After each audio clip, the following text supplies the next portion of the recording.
तुम में से कोई भी खुश हो गया अपना घर छोड़ता है? लीजिए गोपालगंज में सारी की सारी सुविधाएं हैं, तो आप घर छोड़ दोगे? ये है मेरे सवाल का जवाब।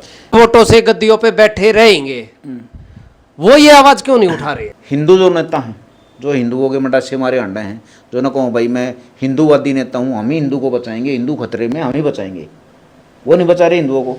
मुसलमान जो नेता हैं जो कह रहे हैं हम ही मुसलमान को बचाएंगे, हम ही जिहाद लेके आएंगे, वो भी नहीं बचा रहे मुसलमान को। कहीं ये खुश हो रहे हो कि मुसलमान को बचा रहे हैं? सिर्फ वोट बैंक के लिए चल रहा है सिस्टम सारा का सारा। अभी ये तो हो गया हिंदू मुस्लिम का। हिंदू मुस्लिम से समझाना बहुत आसान होता है। अभी मैं आता हूँ जाटों पे। मैं हूँ जाट। जाटों के जो नेता हैं, जो जाटों के नाम पे पंचायत करते हैं, वो जाटों के भी नहीं है। रोहतक में हुआ था जाट आंदोलन, सारे जाट मरे थे भाई, उनको मरवाने वाले जाट ही थे, सारे राजनीति के टट्टू। अभी आता हूँ मैं बिहारियों पे। बिहारियों की ऐसी तैसी करने में, बिहारी यहाँ पे दिल्ली में बिजनेस करने नहीं आ रहे, इसमें से ज़्यादातर तो भाई साहब मजबूर हो गए आ रहे हैं। बिहारी जो प्रवासी मजदूर है उसकी लगभग औसत कितनी तनख्वाह होगी? ज़्यादा से ज़्यादा 13-14 हज़ार इतनी होएगी, 13-14,000 बस इतनी। आपके हिसाब से? 13-14 घंटे काम नहीं करते। मेरे हिसाब से जहाँ तक है 10 के आसपास होगी लमसम। हैं? हाँ जी। अच्छा, आप मेरे घर से सहमत हो इन चीज़ों से? हम बिल्कुल सहमत है। है? भाई 10,000 में 15,000 में घर चलता है। अगर कोई देखिए जिसका घर भी किराए पे है, चलता है? आज के टाइम पे तो नहीं चलता है, इतने में तो हो ही नहीं पाएगा गुजारा। राशन नहीं आता इतने में, 10,000 में तो घर के चलने की तो बात ही अलग है। नहीं आता ना? बिल्कुल जी, महंगाई के तौर पर चल रहा है कि राशन। अच्छा ये बताओ, मान लीजिए प्रवासी मजदूर, मैं बिहारी वर्ग को पकड़ लेता हूँ पहले। अगर बिहारी वर्ग राजनीति पे सीधी बात करेंगे, जैसे राजनेता बात करते हैं ना कि मैं तो सिर्फ इस पक्ष की बात करूँगा, ठीक है, मैं कह लेता हूँ जो बिहारियों के नाम पे राजनीति करते हैं दिल्ली में, क्या उनको बिहारी मजदूरों की इस समस्या के बारे में बात नहीं करनी चाहिए? करनी चाहिए। करते हैं? नहीं करते, बिल्कुल नहीं करते। उनको अपने से पेट नहीं भरता, हमारी क्या बातें करेंगे वो सब। नहीं करते ना? बिल्कुल नहीं करते जी। ये है सवाल का जवाब। भाई मेरा आपसे यही सवाल है। ये 12,000 की नौकरी करते हैं बिहार से आके, यहाँ 15,000 की करते हैं, 10 से 12 घंटे काम करते हैं। जो इनके ठेकेदार बने हुए हैं, इनकी वोटों पे राज कर रहे हैं, वो उनको नहीं दिखता। लेकिन आपने इन चीजों की ठेकेदारी क्यों ले रखी है? मैं बताऊंगा ठेकेदारी क्यों ले रखी है। देखो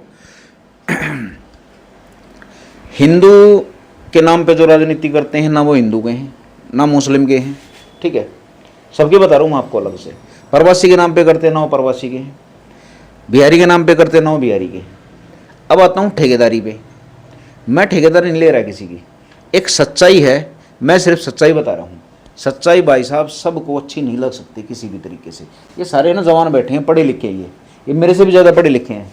इन भाई साहब ने बीए कर रखी है आपने, ठीक है, भाई साहब होगा वकील, मेरे से तो ज़्यादा पढ़े लिखे हैं। मैं तो 12th भी नहीं कर रहा भाई, मैं तो ऑन कैमरा बता रहा हूँ। तो मेरे से ज़्यादा पढ़े लिखे हैं ये। मैं इनसे सिर्फ एक बात पूछूंगा, भाई एक बात बताओ, अगर सच्चाई बोलता है कोई, सच्चाई, पहली बात तो किसी ना किसी को तो धक्का लगेगा सच्चाई से। गलत तो नहीं करा? नहीं भैया बिल्कुल सही कह रहे हो आप, बिल्कुल सही कह रहे हो। तो इसमें ठेकेदारी नहीं है सतबीर, मैं सिर्फ क्या कर रहा हूँ, मैं सच्चाई बोल रहा हूँ। भाई आप तो सच्चाई बोलते हैं, लेकिन उनकी सोच तो नेताओं की है जो इन पर राज करते कि वो हमारे लोगों को हमारे खिलाफ भड़का रहा है। अभी मैं बताता हूँ, देखो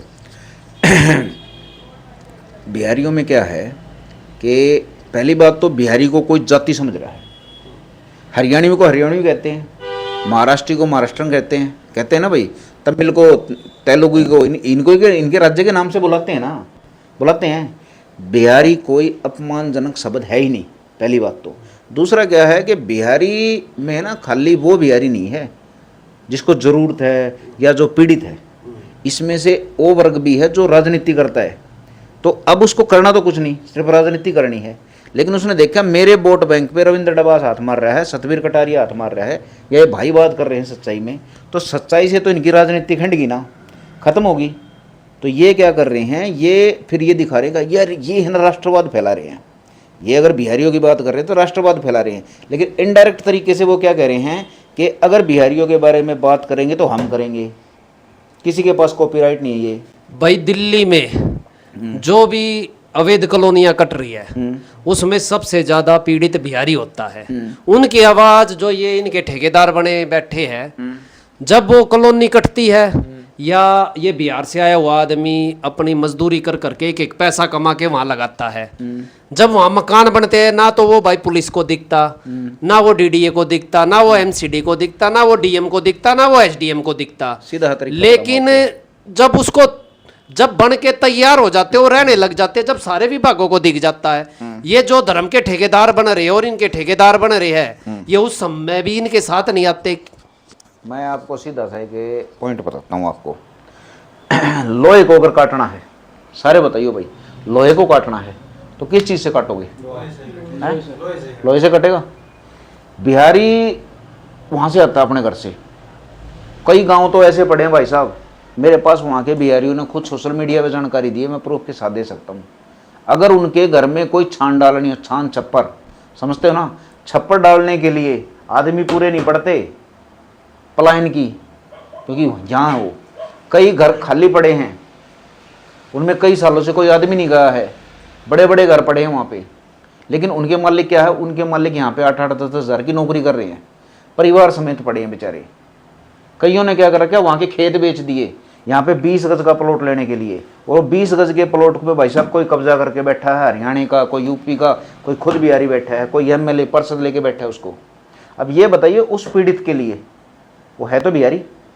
अब पहले तो ये बताइए जिसने इतनी समस्याओं का सामना कर लिया वो तो लोहे से भी दमदार होगा ना भाई, हो गया ना, तप गया तो। अब उस बिहारी को काटने के लिए बिहारी को आगे कर रहे हैं, जैसे लोहे को काटने के लिए लोहा। तो बिहारी जब उतरता है ना दिल्ली में किसी भी ट्रेन से, तो उसको क्या चाहिए, घर चाहिए रहने के लिए, तो उसको क्या करते हैं, काटने के लिए वहाँ पे भेजा जाता है बिहारी। ये जो डीलर है ना हरियाणा के, यूपी के या दिल्ली के मूल निवासी जो डीलर बने बैठे हैं मेरे जैसे, जैसे मैं भी हरियाणा भाई दिल्ली का हूँ, ठीक है, मूल निवासी हूँ, तो मैं बताता हूँ बहुत मेरे गांव के आसपास सारी दिल्ली में डीलर ज़्यादा है, परचून की दुकान कम है। ये तो मानते होगे तुम, डीलर ज़्यादा है या परचून की दुकान ज़्यादा है? डीलर ज़्यादा है, डीलर ज़्यादा है, बहुत ज़्यादा है डीलर।